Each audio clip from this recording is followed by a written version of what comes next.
Hi Sagittarius, welcome to Higher Source Tarot for your Is It in the Cards Love Tarot reading for September 2022. This is a Love Tarot reading for all Sagittarius, Sun, Moon, Rising, and Venus. Thanks to everybody for all the support. I send you love and appreciation right back. And if you're new here, welcome. I post new readings on Friday, then again on Monday. So if a reading doesn't resonate, just come back in a couple of days. You can watch a new reading. Fridays are always a general reading. So Friday reading will involve aspects of career, money, love, and everything in between. Mondays are different every week. So this week is a love reading. Last week was a 4-month predictive, if you haven't seen that, for the months of September through December. And so you might want to hit the bell too. That way you'll be notified when new readings are posted. And if you like tarot and you like the channel, I'd love to invite you to subscribe to Higher Source Tarot. All right, what advice do you have for Sagittarius, Sun, Moon, Rising, and Venus about love plays? What does Sagittarius need to know about love for the best and highest good of all concerned with Sagittarius, please? Okay, so we will draw 3 cards to represent your energy, 3 cards for the person you're attracting, 3 cards on the advice. Your energy is the 5 of Swords, Knight of Wands, 7 of Pentacles. Their energy is the Ace of Cups, 4 of Cups, and the Fool. The advice is the Lovers, Justice, and the Sun. Very powerful with 4 major arcana. When we only have 9 cards here, that's significant. And especially having the Lovers and the Sun in the advice, you're definitely attracting a love here.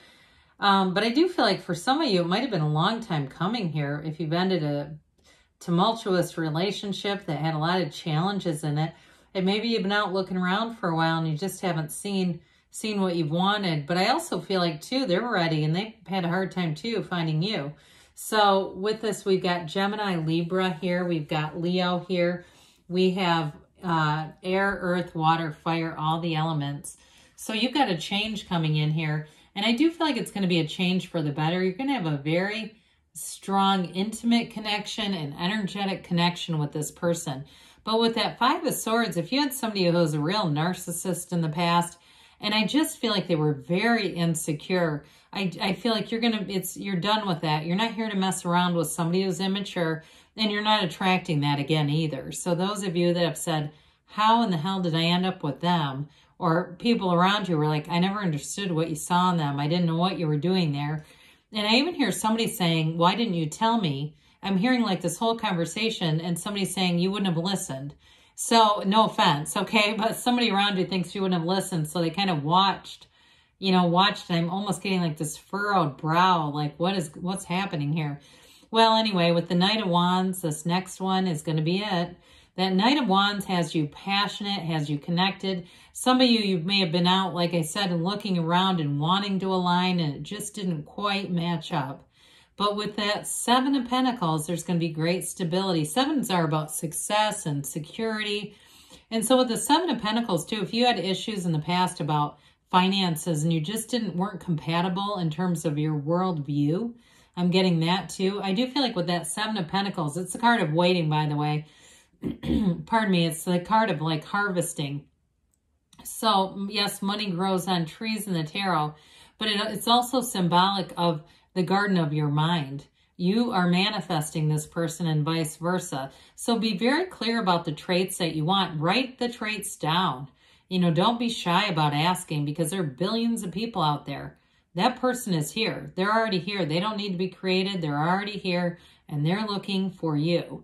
So with this person's energy, they're ready to jump right in. I do feel like it's going to be one of those head over heels kinds of relationships.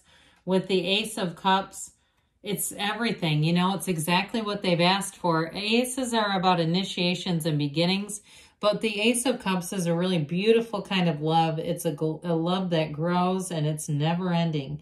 So I do feel like you're going to have a very emotionally intense relationship, especially with the Fool, but I don't feel it's going to be, intense where it's this pendulum wildly swinging, right? Where there's this deep love and then this you know, deep anger. I don't get that at all. I just feel like the emotional intensity, the love, it's going to run deep. And there's going to be great transparency here too.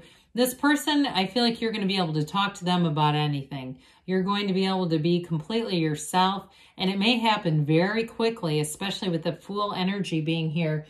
And I do feel like the relationship too, pardon me, is going to move along very fast. With the Fool, it is ready to start on a brand new, fresh, clean slate. This person is going to have a lot of, it's like this exuberance for this relationship. I feel like they're almost going to have a hard time concentrating at work and other areas of their life when they're falling in love with you. The Fool is the beginner's mind. So with the Fool, they may be, you know, they're going to have a curiosity. They're going to want to know your likes, your dislikes. They're going to want to please you on some level. And that's the Fool, because the Fool is completely unguarded. The Fool can love freely, can be completely emotionally vulnerable. And with the Fool energy, there's a fearlessness. So like I said, they're ready to run off with you. I see holding hands, running off, no questions asked, no second guessing. They know this is right, and they're not going to let anything stop them. And so with that Four of Cups here, what I like about it is the fours are like the four legs of a table. They bring in stability. And so with the exuberance of the Fool, that can be a very impulsive kind of energy. Like I said, it's going to move very quickly. But I do feel like with this person too, the Fool may be something to do with just their overall energy in terms of how they approach a lot of things. They are fearless. They're non-judgmental. They don't, they're not a worrier at all. But with that Four of Cups, it lends in that stability. So with the Four of Cups, it gives it some staying power, quite frankly. And I also feel like it's also an indication that they've had other opportunities. They've had other people approaching them and presenting themselves, and honestly, they just weren't interested. So I don't feel like it's, even though there's this excitement and this exuberant energy here, it's not desperation. It's not like they've been, you know, just going out with the first thing that came along here. But I do feel like it's going to be a relationship of two best friends. You're two people who belong together, who fit together, and you stand in the sunlight of the spirit with the energy of the Fool. Zero, it's pure potentiality. Standing in the field of pure potentiality. Anything is possible here. So, I do see somebody with like a trivia. It's like one of those things like when you go out to a restaurant or a bar and people play trivia against each other, and maybe it's their thing, something they like to do. But I do see that. So with the advice here, you know, this is a soulmate connection. With the Archangel Raphael, they're saying it's divinely guided. It's a relationship that's supposed to be part of your life. And it's a relationship that changes the way you see the world.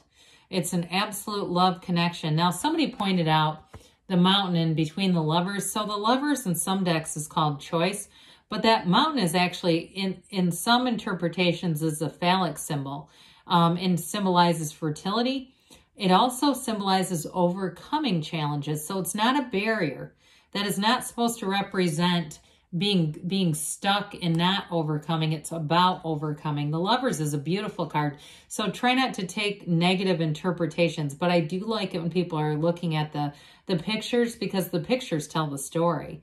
And so with Justice here, Justice is the card of absolute truth. And so I do feel like they're trying to tell you, they've told you with the Fool already, but you have a relationship that's going to be built on pure trust and love.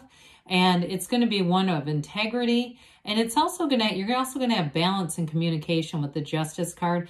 Justice is very much cause and effect. You get what you are. And you're a loving being, and that's what you're attracting. So with the Sun, you're going to talk about head over heels, but you're going to be in that place of true joy. The Sun is an absolute beautiful energy. It's a cycle where you're going to have that pinnacle of love, that love that you thought, am I ever going to find it? Yeah, and it's right here. And so with the Sun energy, there's an undeniable chemistry. There's real love here. And this is an absolute yes, it's in the cards. So let's see here, Sagittarius, what the angels have to say for you.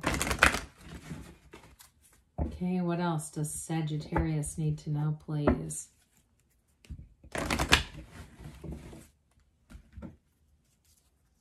Messages for Sagittarius. Love advice for Sagittarius, please. All right, you've got no need to worry. Well, I should say so. This is one of the best readings yet. Virgo had a very beautiful reading too, if you're interested in a Virgo. You have abundance here, and you've got recovery. I wouldn't have minded romance there, but I will say after your energy with that Five of Swords, that does make sense. In the near future, they say, and you have a yes. So love is in the cards for you, Sagittarius. I love you too, and I'll be back again soon.